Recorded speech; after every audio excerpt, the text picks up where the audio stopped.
walk us through your pseudonym. So, where did that come from? Like, how did you conceptualize your online identity? And what are some of the most notable projects that you've worked on? Yeah. It's gonna be one kind of genre, but it might surprise you. We'll see, but yeah. So actually, so that's another funny story. Is that the name RJGMAN56?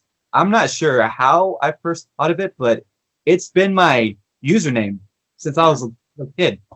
It was just Yeah. it was just my online username that I always use. I don't know how I started, but like all I know is that before I could even remember, I've been using that Mhm. using. It's like I'm not very creative, and so I just said I'm just gonna use my username for my ransom name. Yeah. And, and then the fun thing about that though is that all of my personal accounts is tied with that name. So Mm. my Instagram, my email, my everything is just with that name, so people Mhm. can find my personal accounts easy because like they just type in RJGMAN56, like on Instagram or whatever, or they just make an email RJGMAN56, and then that's like my actual personal emails. But like I think you asked me what are your notable, Mhm. projects too, Mhm. which ones that really stand out are the ones that I did, like more towards the beginning. So like Marmalade Boy is one of them, Marmalade Boy, and then and then of course like the first movie I did, Pal and Kiss, and just things like that. So like the first popular movies that I kind of did, that kind of helped me further, like my fan base and like that, and kind of what people started to expect from me and the kind of movies that I did. Because it's funny because when I first started out, those types of movies and those types of dramas, people did not touch, you Mhm. know, and and so like and so and so like I was kind of that's odd, like I'm the only person who's subbing these kinds of movies, and but I said, hey, that's fine. Why through the years, a lot of fansubbers, specifically for Japanese movies, they what do you call this? Like they got annoyed with that kind of thing. So now not a lot of people are doing it anymore, mainly because these streaming sites are like really stealing their hard work. So, Yeah. but for you, like after that particular experience, you're one of the very few, if not like the only fansubber who has been actively like going to the platform to promote your thing, and it's sort of like it transitioned into something that you're very open to. So can Yeah. you talk through that particular experience? Yeah. And so basically, at first, my first reaction was normal. Of course, I was pissed. I was beyond pissed. I was like, those are my subtitles. Like that's my hard work, and it's just on this stupid streaming site, and it's getting like all these views, while my daily posting channel was, just getting little views. But then, like in one day, they're getting all these views on their website. And I was just, so like I was mad, but then all of a sudden I started thinking, I was like, hold on a second. What if I made a comment in the Yeah. comments? When actually I was my first response, I was like, I'm gonna make a comment in the comments and I'm gonna let people know that's mine, Mhm. but of course, like I'm not a negative person. I'm not I'm not a person who, say, hey, that's my movie, they so, like I'm not that kind of person, like I'm a very positive person. And well, like I try to be at least. But so then I said in the comments, smiley face, emojis, everything like that. I said, hey, like I was the one who translated this movie or something like that. But then what happened was very awesome, because after I made that comment, then I got all these tons of comments, like 40 plus 50 comments, saying, oh, thank you so much. Like I've been waiting for this movie. I've loved this movie, blah, blah, blah. And just a bunch of positivity, and people were, acknowledging that, yeah, that I was the one who, subtitled the movie. I was, the one who translated it. and I was getting all this positive feedback, and I liked that. Yeah. And so then I was thinking, maybe I'll use Kiss Asian as a platform for me to kind of boost my popularity, and kind of, and then because Kiss Asian, they'll get a way more viewers than I can. And so I was like, okay. And so then after that experience, then I did some more dramas. But then this time I'm like, what if I message them? Yeah. Hey, I got this drama subtitle. Can you guys upload it on there? Mm-hmm. And so I said, well, I'd as well do that. And so then I did that. And then, then they're like, yeah, sure, And so then they just uploaded my thing and everything like that. So it's like, and then after that, I just kind of got into this habit where now, like if I do a movie or if I do a drama, then I'm message them and say, hey, and then like I give them my files, and then they just upload it on there. So like I do everything. The only thing that they do is they just put it on their website so people can watch it. And so now it's kind of funny because now I've kind of formed this positive relationship with one of the most notorious Exactly. subbers like me. And so that's why it's funny when I'm so positive about it and I'm so open about it, and I say, yeah, and then like I even, they even asked if I could sub like a movie. It was They've been sending you requests as well. request. I said, sure, I'll do it. Now, can you give us like just quick 5 random facts about yourself outside of being a fansubber? Oh, 5 very 5 random facts. Yeah. Yep. I play the drums.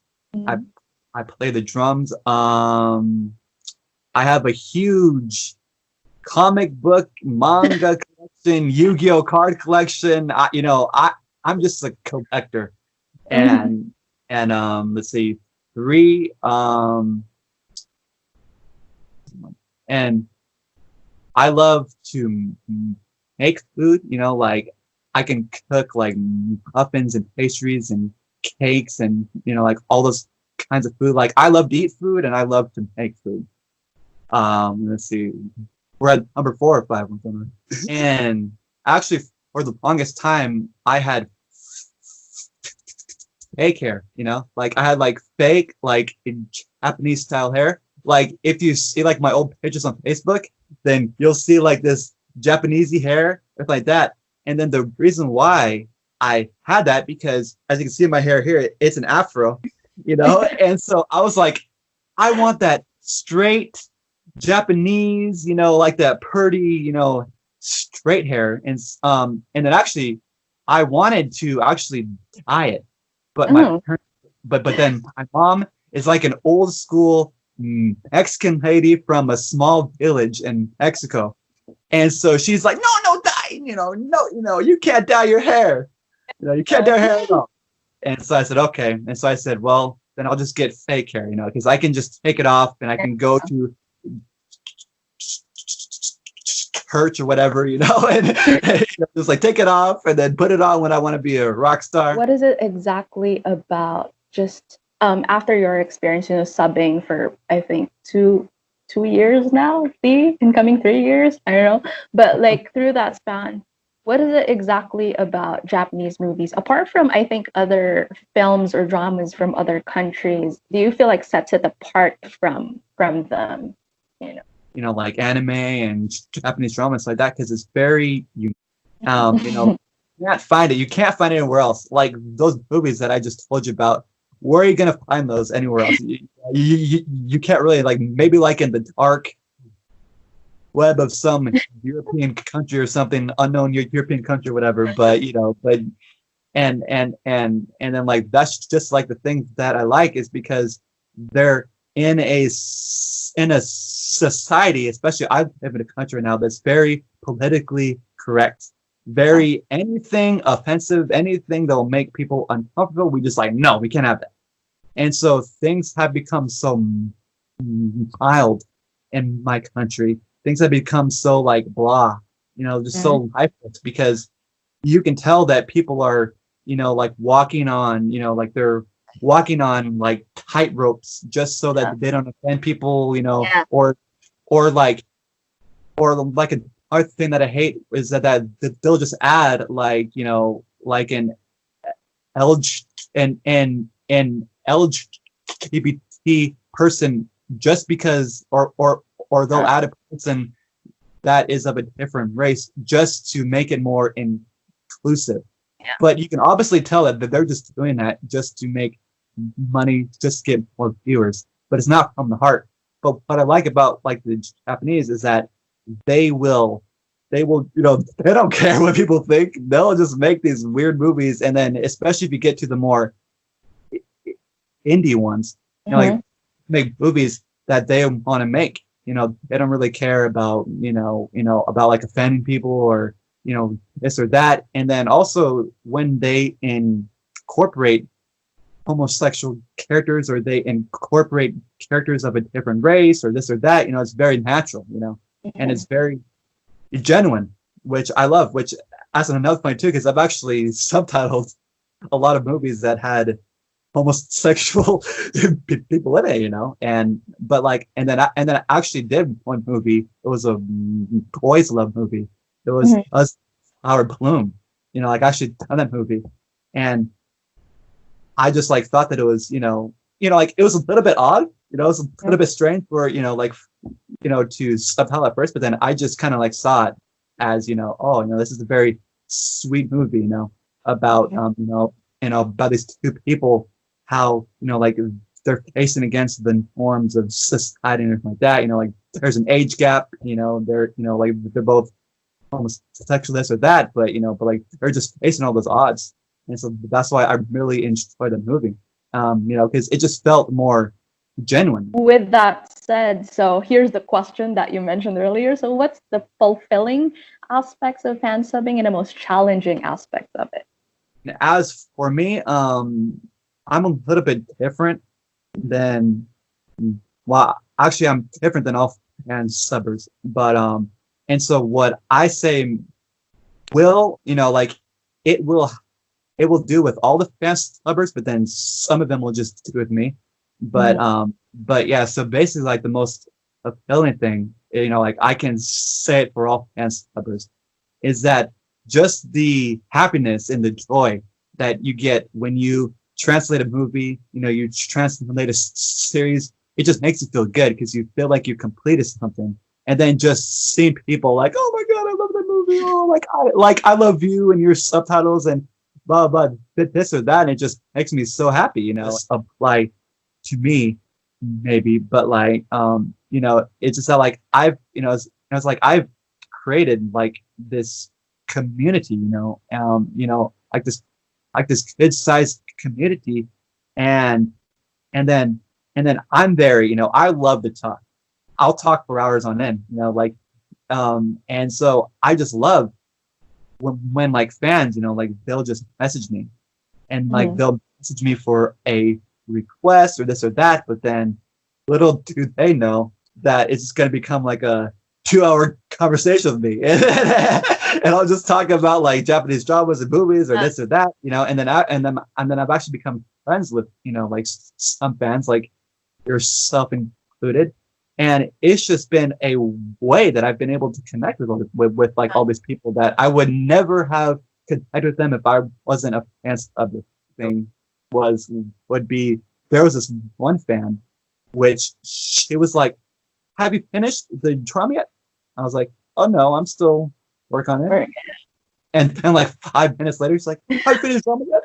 And I was like, and she kept on repeating that question over and over and over. But luckily, I have a lot of patience. And then the weirdest one was I did that cowboy movie, and then I got a message from some like some dude, and he's like, "Hey, then I guess he thought I was a prostitute myself or something like that, he's like, hey, he's like, hey, like, wanna have a good time or whatever, he's like, just like saying all this stuff about like how like, like how like, how like he thought I was a prostitute, or he thought that I knew how to get them or something like that. And I was like, dude, I just translated this movie, man. Like I have no connection. He thought that was your calling card or something. He thought that like I was like, that like I just made a documentary about myself, or like I don't know, what he thought. That's the funny part. I was like, dude, it's not that kind of website, man. He's like, are you want a good time? But I was like, it's not that kind of website, man. Like 3 movies or dramas that you can never get tired to rewatch over and over and over again. It can be something that you've done, or it can be something that's been subbed by other people.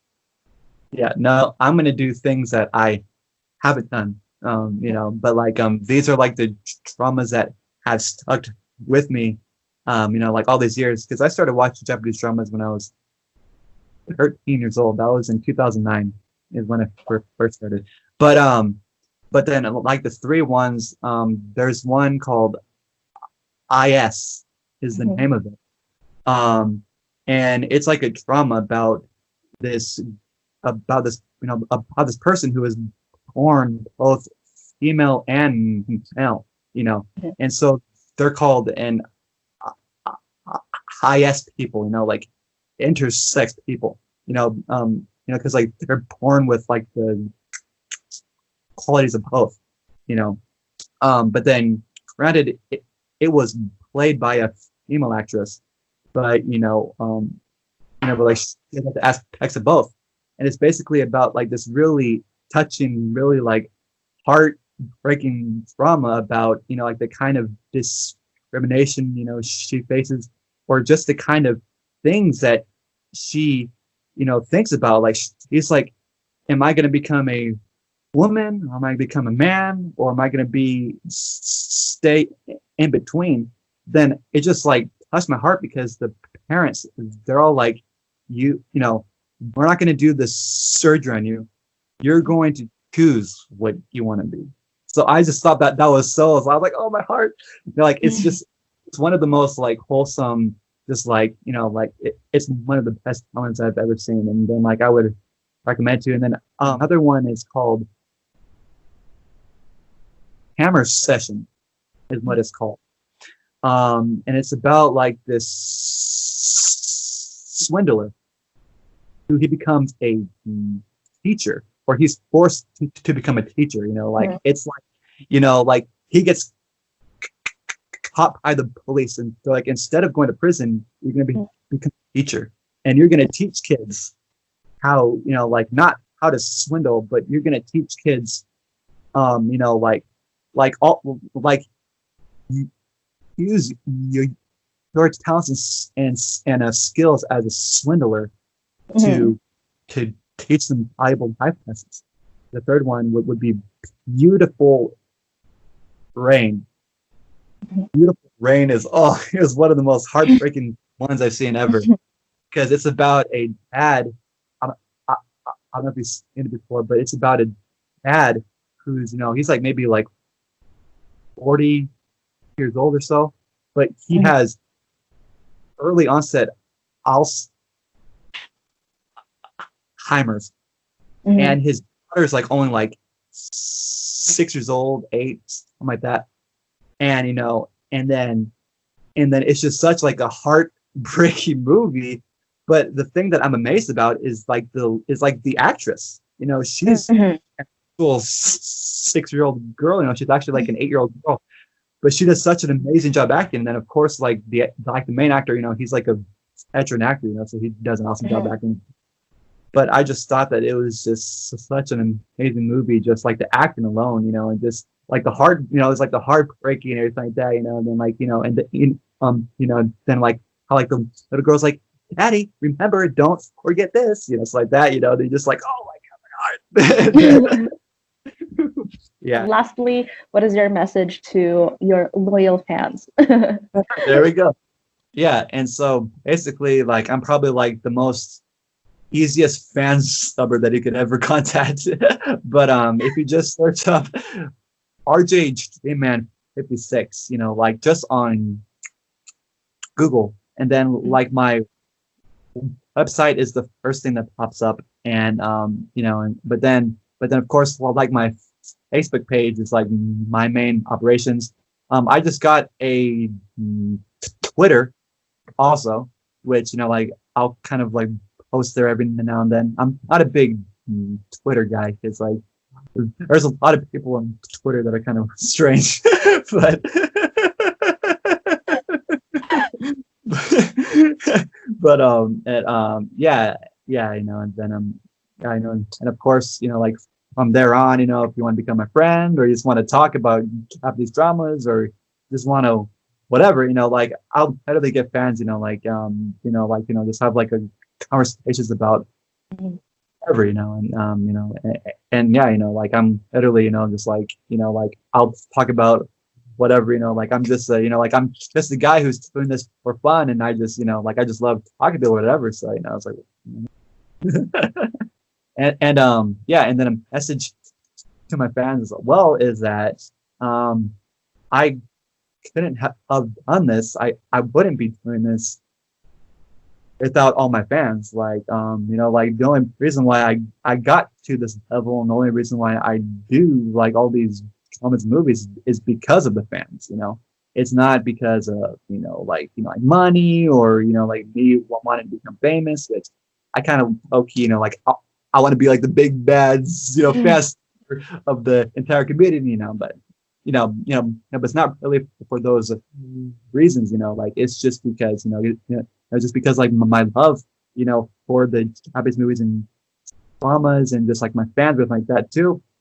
And then also like I'll, it's amazing as well, you know, because I will, you know, like I will tell my fans personal things, you know, like if I'm feeling depressed or like you know, like I remember, you know, like I like made a post about like how I lost like one of my pets or this or that, you know, or like I'll just make a post just saying like I'm not in a good spot, you know, right now, you know, and then then like I just get just all these this just like all these comments just ding, ding, ding, ding, ding, ding, people say, oh, we love you, you know, don't stop, you know, like, oh, you know, and then just a bunch of love and support, and like that always like brings me right back up, you know, Yeah. like I'll be feeling bad or I'll be feeling stressed out, you know, because at the end of the day, you know, like I'm just a person too, and I have all my issues, you know, and you know, but just like seeing like the love and support, and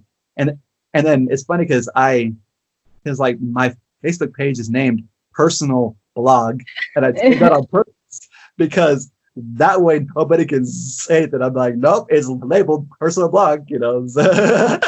And like I've like put like photos up there, of like of like my family and everything like that, just like posts that have nothing to do with the Japanese event like that, but people, you know, like they'll I can comment and they'll be like, oh, it's like that's also what I love too, is what keeps me going is that people like me, and like as a person, and they just see me more than just a Japanese a fan. Like I'm not just some